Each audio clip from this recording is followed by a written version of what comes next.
Hi guys, I'm Mark from MTM, and today in the workshop we have this 1.3 Nissan Qashqai that came in as a breakdown with a coolant leak. Now normally we would put the pressure tester onto the coolant system, fill it with water and see where it's going to be leaking from, but all I've done with this is put water in it and it's leaking straight away from right down on the side of the engine where the thermostat housing is. And I know these are very common to fail on the plastic seam around the thermostat itself. So let's go take a closer look.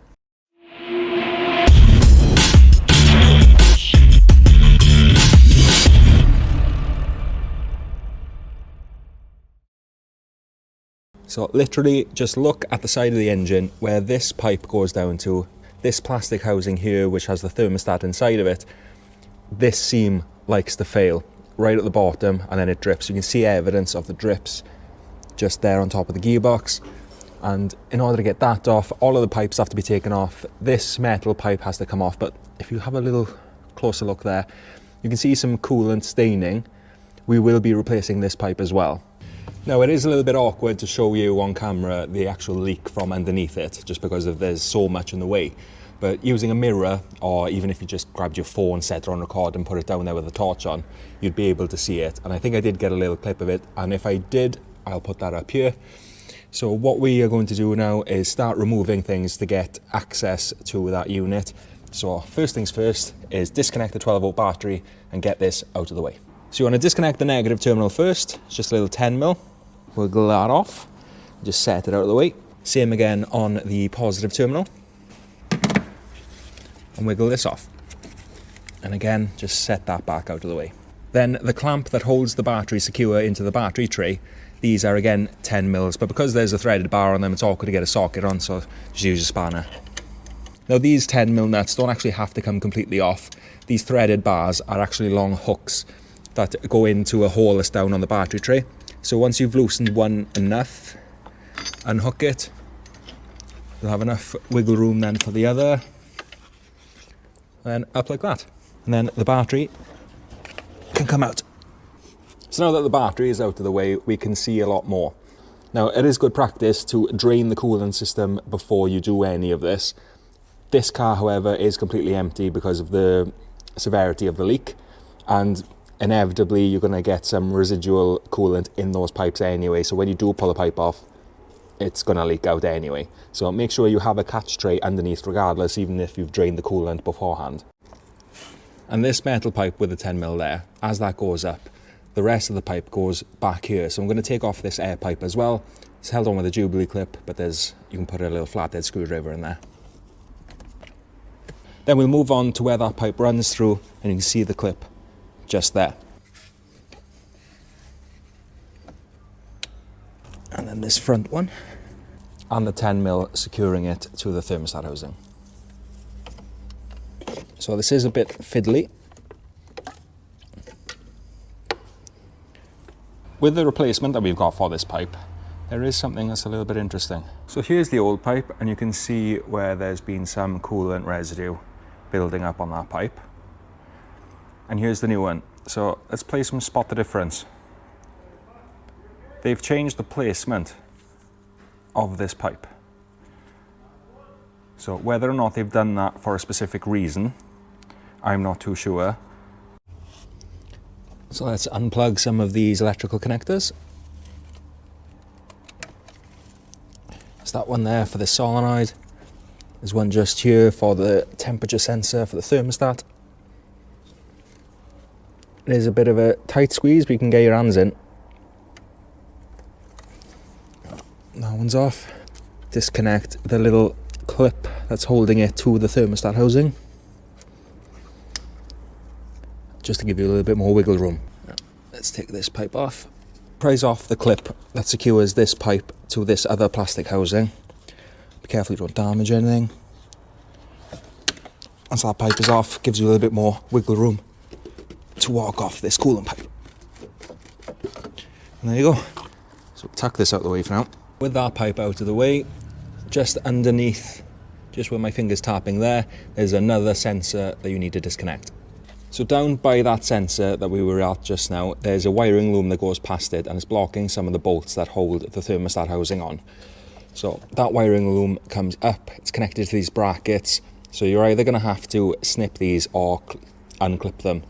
So it's always best to unclip them, but in the cases where you have to cut the cable ties that go around them, like up here, just make sure that you replace the cable ties after. So it's all about giving you as much wiggle room as possible and access to these bolts. So see if we can just wiggle this out.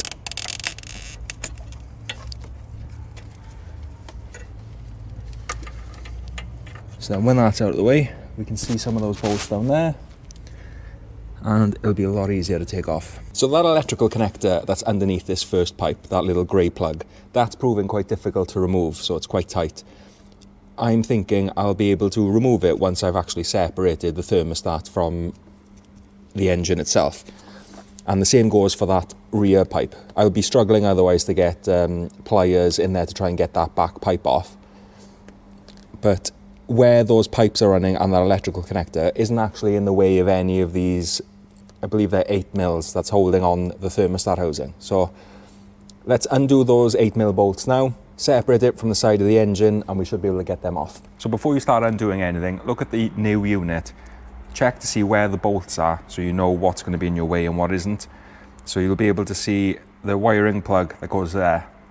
You can get either side of that without an issue. This one might be a little bit tight with that pipe still in place, but I'm willing to bet that that's going to be less of a hassle than trying to get this little spring clip off to get that pipe off beforehand. So yeah, let's start getting these off. And there should be 7 bolts holding them on, and they should be an 8mm. And that is the last bolt out. So this should separate. So let's try and lift this up so we can get at that plug. Now that's disconnected. We can guide this around the back and disconnect this pipe. So now that we have the thermostat housing off, you can see the plastic seam that goes around where the thermostat actually lives inside of the housing. And I'm not sure how well it'll pick it up on camera, but there's a little discrepancy there, which I think that's where it's been leaking out of. Yeah, it's just a poor design. Why they still make these out of plastic, I'll never know. But now we have to look at the meeting surface before we fit the new part, clean that up just to make sure that there's no debris or corrosion or anything in the way that'll cause the seal to not do its job. So there's the surface without me having done anything to it. So I'm going to give that a wipe down now. And then if there's any stragglers, I'll put on some light abrasive paper just to give it a clean down. But nothing too drastic. If you go at it with something that's too abrasive, you can damage the metal surface, and if it's not smooth, then it won't seal properly and you can be right back in the same boat, but a lot worse if you've damaged the sealing surface. When you're happy that your surface is clean, get your new part and it's time to refit. Move anything out of your way. Make sure you don't damage the rubber O-ring that's fitted onto the new part, and gently place it into where you want it to live. Then take one bolt by hand. So you can put this in the first hole, just so you know it's not going to fall anywhere. And then you want to start all of the bolts by hand, just to make sure that you are nice and flush, nothing's in the way or it's grabbing anywhere, and you don't want to damage the threads. You just want to draw it in. You don't want to tighten anything just yet. You want to make sure all of the bolts go in first. Last thing you want to do is tighten things up. When it comes to the last bolt, it won't quite go in, and then you're going to have to loosen things off, and you don't want to compress the seal, loosen it, and then compress it again. Once all the bolts are in, you can start tightening it up. Remember, it is a plastic housing. Don't go crazy. Once you put in all of the bolts and you've tightened them up with a ratchet, I would suggest you go around them a few times just to make sure that when one is tight and it's pulled it in, it hasn't made any of the others that you've already tightened any looser. So what I've just found now is that when I've gone around a second time, and I've noticed that one of them did pull in a little bit more. So just be wary of that. You don't want to go around it once and find that one of them is loose. When you're happy everything's tight, you can start reconnecting some coolant pipes. So now that that back hose is on, we want to make sure that we can move the wiring loom back into where it lives. Make sure that we reconnect all of the clips to make sure it's secure, and we can put in that bottom sensor, the one with the grey plug that we couldn't get out earlier. So that's in there. reconnect the vacuum solenoid. Make sure that's clipped in all the way. And the temperature sensor for the thermostat. There we go. Now before I put the pipe back on here, I'm going to grab the new metal pipe that we have that goes alongside of it. I'm going to try and feed that in first, just so I make sure that I've got enough space. So we have the new pipe here, so we just want to feed this through just to make sure that we're in the correct position. So I'm going to put it on the one side first, and then put it on this back side. This is why I didn't want to put this pipe on first, just so I can get my hand down here to help guide it on. Make sure they are all the way home. That is nicely seated next to where that bolt needs to go through, and the back part of this pipe is all the way home as well. So now we can release the clips on these pipes. So you just want to double check that the clip is seated nicely in there and there. Now we can put this pipe back on in its new place.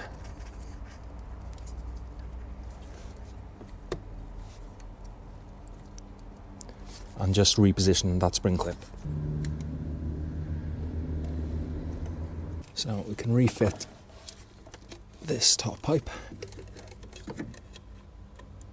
Make sure the clip that holds the pipe secure, there that is on. So now that all of the coolant pipes are on, we can fill the coolant system and bleed it. So on this, we're fortunate enough to have a few different bleed nipples at certain points in the system. One is on the thermostat housing that we've just replaced. Another is on a pipe just in front of the radiator. And there's another back here by the inlet into the heater matrix for the heating inside the car. So once we fill the system with coolant, we can open these bleed nipples to allow the coolant to flow through the system so the air can escape. So the whole point of these is to make sure that it has somewhere for the air that normally gets trapped in these areas of the system to have a place to go. So what will happen is that we'll fill that up, open these bleed nipples, nothing will come out as the air escapes, and then we wait for a nice steady flow of coolant. So you're going to fill this up and open a bleed screw.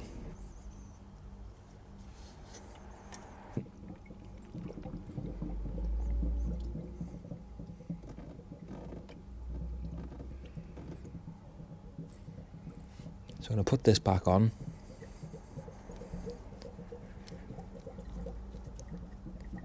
And top up the system again. It's very important that you keep the reservoir topped up when bleeding it this way.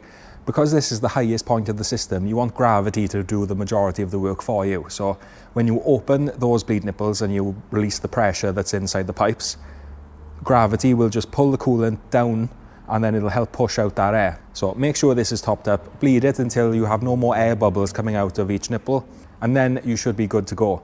You can put the pressure tester back on just to make sure that you haven't got any other leaks, and then we can just rebuild.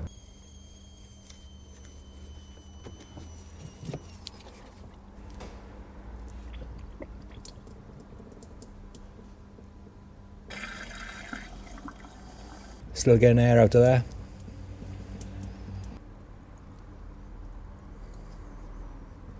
Once you're happy that the system is bled, you can put the pressure tester back on it just to make sure that there's no other leaks in the system. So I'm going to put this pipe back on.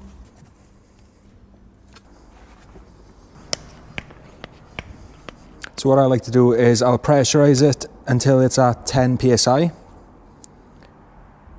And I'll just leave it sit there. Now I'll check for leaks. Now it is always good to double check your work.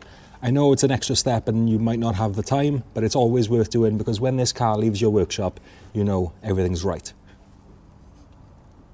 When you're happy that you haven't got any leaks, always double check the pressure on the system because you don't want it to have dropped. If it has dropped, then there's likely a leak somewhere in the system. We're still at 10 psi, so I'm happy with that.